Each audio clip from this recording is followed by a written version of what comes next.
High-stakes diplomacy returns to Istanbul. Russia, Ukraine, and U.S. gear up for potential breakthrough talks. Once again, Russia's delegation to potential peace talks in Istanbul will be headed by Kremlin aide Vladimir Medinsky, continuing his role from the 2022 negotiations. Joining him will be Deputy Defense Minister Alexander Fomin, Deputy Foreign Minister Mikhail Galuzin, who oversees Commonwealth of Independent States (CIS) affairs, and Igor Kostyukov, Chief of the Main Directorate of the General Staff of the Russian Armed Forces.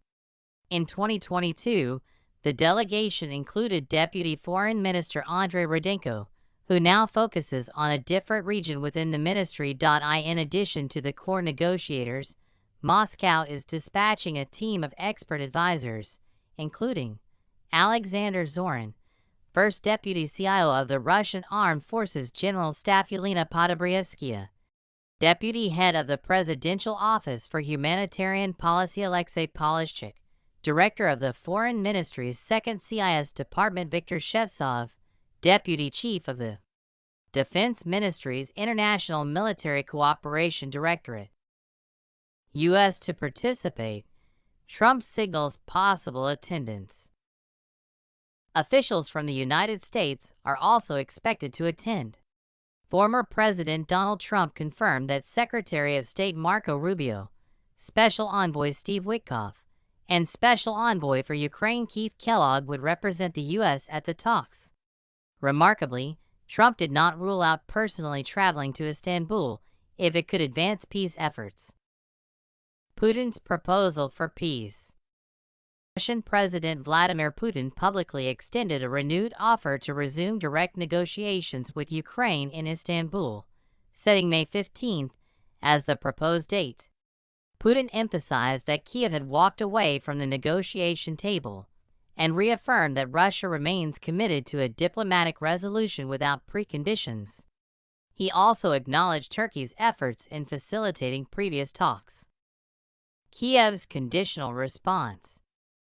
Ukrainian President Volodymyr Zelensky responded by demanding a full, lasting, and reliable ceasefire starting on May 12 as a prerequisite for dialogue. Russian Foreign Ministry spokeswoman Maria Zakharova suggested that Kiev may have misinterpreted Putin's intent. Following Trump's encouragement for Ukraine to accept the offer, Zelensky signaled readiness for a meeting in Istanbul, but reiterated his ceasefire demand and added that he would await Putin's arrival in Turkey on Thursday. Curiously, a Ukrainian National Security and Defense Council decision enacted in October 2022 officially prohibits talks with President Putin. However, on May 13, Zelensky stated that this restriction did not apply to him personally. Can talks succeed? Uncertainty looms. As with many high-level diplomatic meetings, the agenda remains under wraps. Russian Deputy Foreign Minister Sergei Ryabkov said the talks would focus on achieving a sustainable resolution to the conflict, including territorial considerations, but cautioned, "It is too early to make forecasts."